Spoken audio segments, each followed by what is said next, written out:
Hi, I'm Peter Kalmstrom of kalmstrom.com Business Solutions.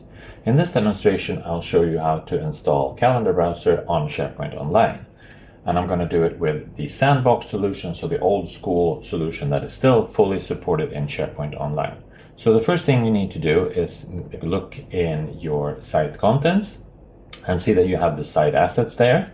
And if you don't, then you go into the site features and then you scroll down to the bottom and just add the wiki homepage feature there. That will give you a site assets folder. Next thing you'll notice that you don't have the solutions gallery there.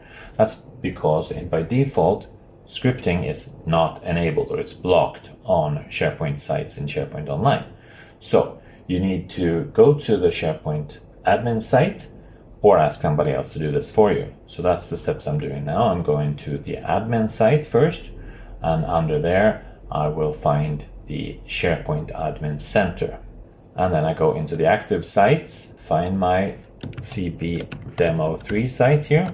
That's the one I'm working with right now. And then I go into settings there, and as you see, custom script is indeed blocked, so I'll edit that and make it allowed. That makes it allowed for 24 hours, which is plenty of time to, of course, get started with the application and install it. It's just going to take a minute or so.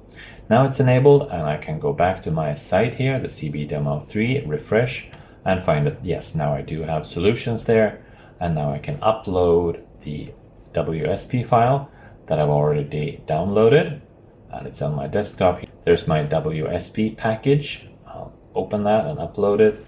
And what happens now is that a feature is added to your site. So when you're adding a solution, you're adding a feature, right? So we're activating the solution now, we're getting a feature to our site, but then we need to enable that feature. And so we go back into site settings, and then we find manage site features, and now I have a new feature there, which is called Calendar Browser, and then I just activate that. And two things would happen now. First of all, in site settings, I'll find a link to the Calendar Browser. Also, if I go into site contents, you'll notice that in site assets, I have two new files, the CB-ASPX file and the CB-JS file. If I go into the CB-ASPX file, that's it. There's Calendar Browser. And as you see, it's showing all the events from the already existing calendar that I had in this site. If you add many, it will show those in a list right here. So you can browse through them. That's exactly what Calendar Browser does, of course.